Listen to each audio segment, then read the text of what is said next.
Okay, now let's move on to our next problem, which is problem 3 from the PDF 3.4. If you're wondering where I'm getting this from, you can open that and see the question.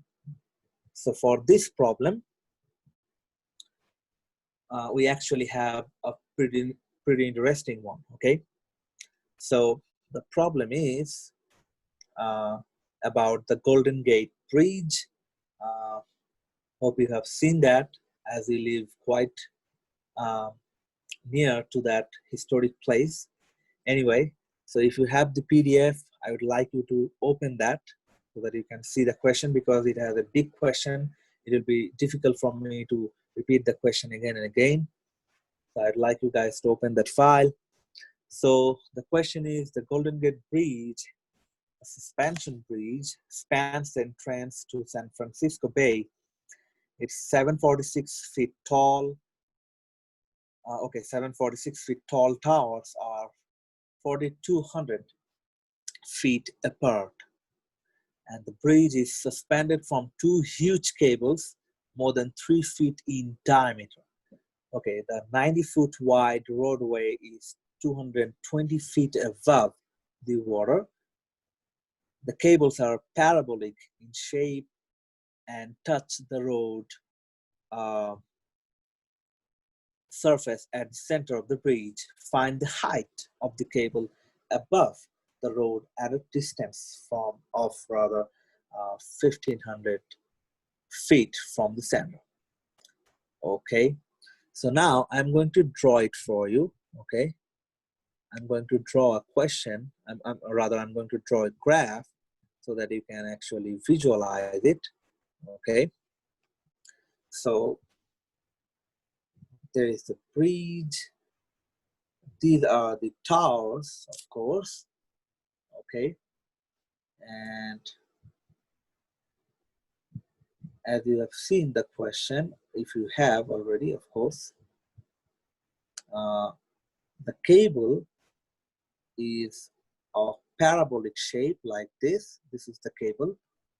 Okay, and we have other informations. Let's see how can we use those. So we know the towers are actually 740. Let me write the informations here. So 746 feet. Okay, and those are 4,200 feet apart. Okay, so if I say that these two towers are 42,000 feet apart, are you guys with me? Again, if you see the question, this is not really difficult to understand. These are the two towers I'm talking about. They say the towers are 4,200 feet apart. So this distance should be 4,200. Okay.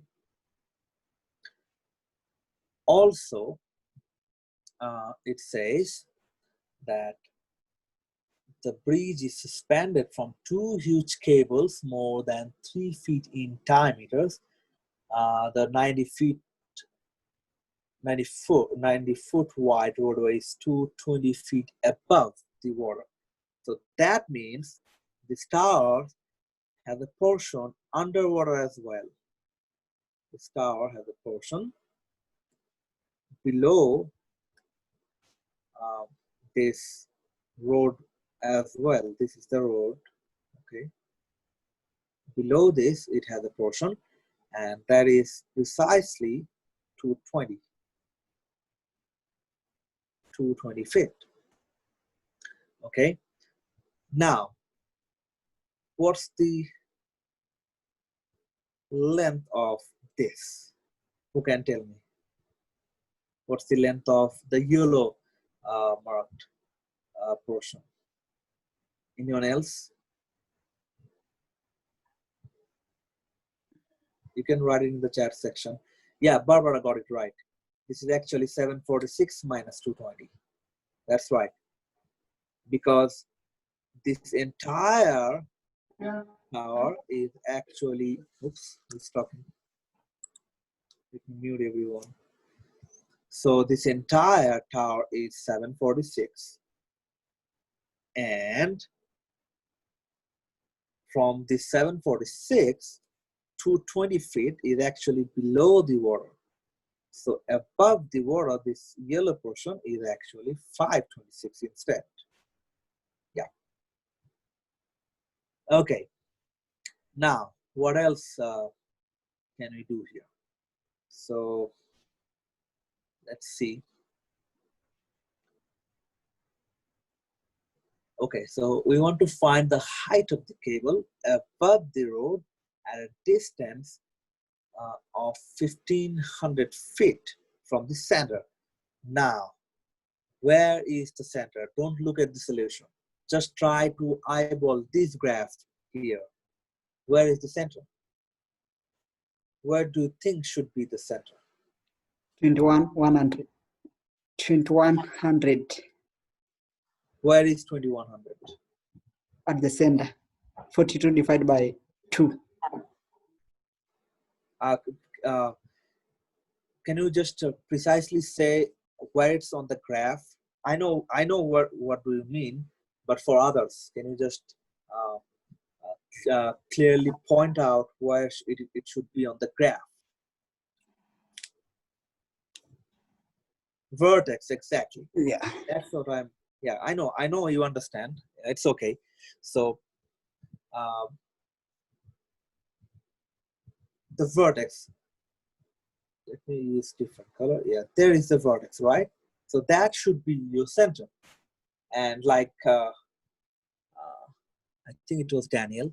So like Daniel said, if you just divide 4200 by 2, because we know that this is actually the axis of symmetry. So we have equal parts on each side. So we can actually divide this 4200 by 2.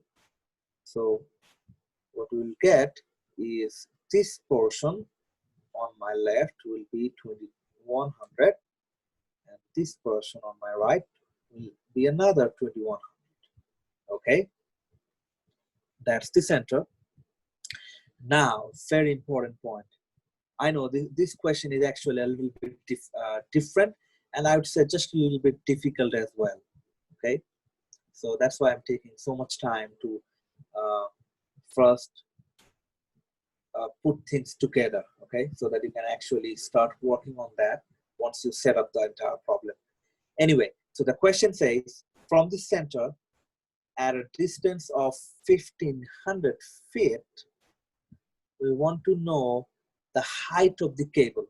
And if you remember, I said this white parabola is actually the cable. So as we have symmetry with respect to this, on either side, we'll have the same length. So what we can do, let me read out the graph quickly for you, because otherwise this will get really clumsy.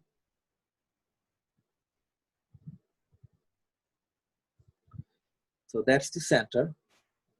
Let's say that's, as this is the center, this means this is 0, 0 in terms of the graphical representation. So this will be 2100, 0, and this will be negative 2100, 0. Now, before I go any further, is there anyone who want me to explain how did I get this? Anyone? If you have any confusion, I can try to convince you.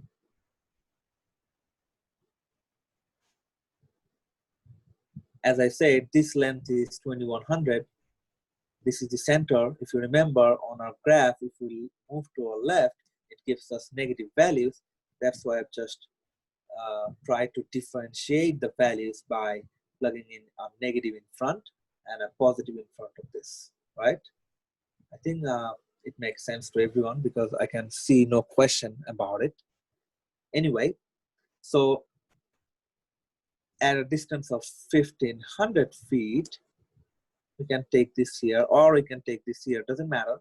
So let's stick to the right hand side. Let's say that's 1500 0. At this point, we want to know the height of this cable of this guy. Okay, so that means we actually want to know the length of this blue line. Now, again, before we move any further, any question from this? Because this is really important to understand the question first.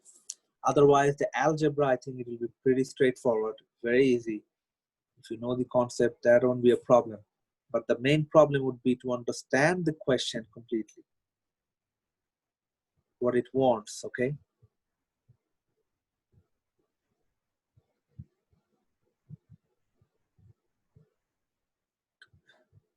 Anyone?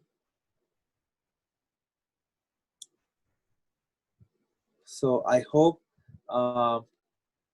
you guys have actually went through the topics before joining this lecture, which I recommended. Because if you just, open your book. I didn't hear the question. Sorry, which question?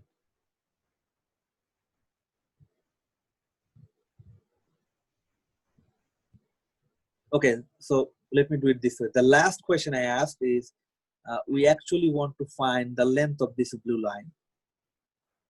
Do you agree with me? Does it make sense to you? That was the question. Okay, yeah, fine. So if you remember, I recommended you guys to open your book, and as you already know the tentative schedule, you can actually go over the topics I'm going to discuss later on that evening, or that afternoon rather. So if you just go over the topics from the book first, what it allows you to do is to get a brief idea what I'm going to talk about, and even by just eyeballing, you might see one or two things which can actually create confusions. So you can ask questions about it. This way we can actually learn better. We say that flip learning. Flip learning means you actually learn a little bit before the class, you learn a lot in the class as well, and you practice a lot of problems after the class as well. So in that way you can actually utilize the class time more. Anyway, let's carry on where we were. So, I'm sorry. Excuse me. Okay, so now we want to solve it. So first of all, let's see what are the informations we have in our hands. Okay, and then we can move forward from this. Okay, so quickly let me write more information on the graph. So this length, as you know, is 546, if you remember from this. So this point will be negative 2100, 546. Okay, and this point will be positive 2100, 546. Any question from this? Anyone, any question?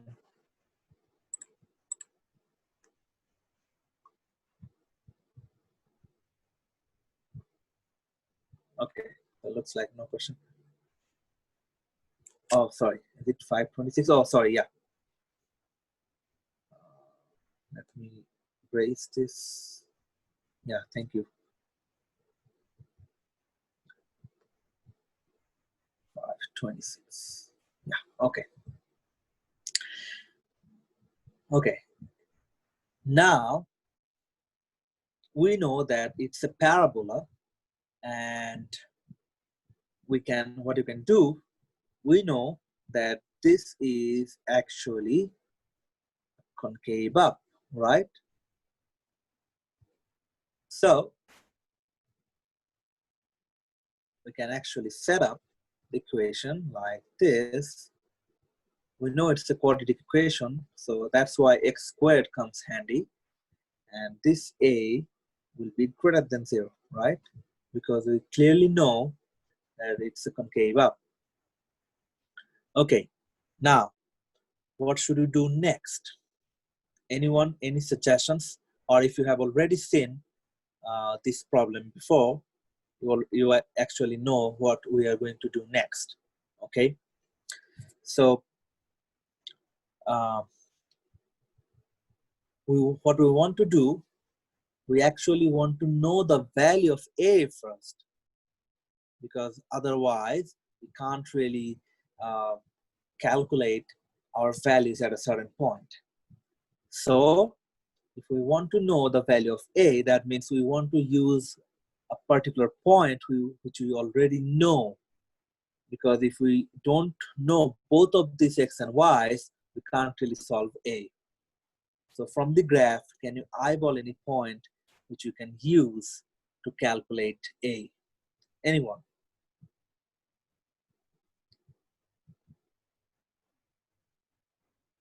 Okay, so if y is 526, what's your x? Yeah, exactly. We don't need to what should I say? We don't need to take exactly this point. We can also take this point as well. This will actually give you the same result. Okay. Either way, we'll actually we'll be able to calculate a. So you don't need to take the positive 2100 only. You can also, as Ryan said, I guess, yeah, Ryan said. So we can also take this negative x as well. This will actually give you the same result. Anyway, so let's plug in the values. So y will be 526. A is what we want to calculate, and b, let me take negative 2100 squared. So a will be, if I just divide both sides by negative 2100, the quantity squared, a will be 526 divided that huge value. If you have a calculator in your hand, you can actually simplify it, or if you want to keep it like that, you can also do that as well. So what I'll do, I'll actually keep it like this, but as I said, if you want, you can actually simplify it more.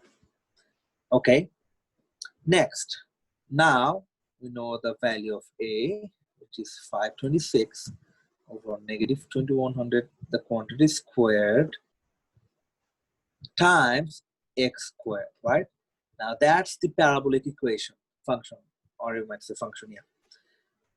And from this, we want to calculate the value of this blue line. Okay, that means we want to calculate the value of y when x is 1500. Now, does it make sense to you? Because that's the last thing we might mess up. We know the value of x will be 15 because the questionnaire said we have to calculate it at a distance of 1500 feet from the center. Now we want to calculate this height. So does it make sense to you that we are actually trying to calculate y for that x?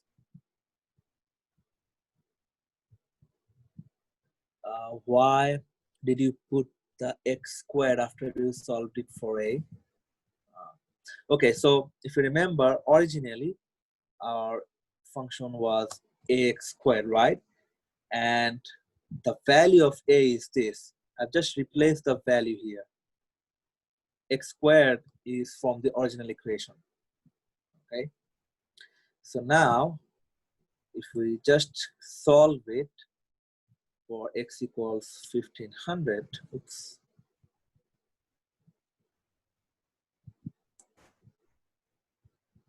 we'll actually get our result.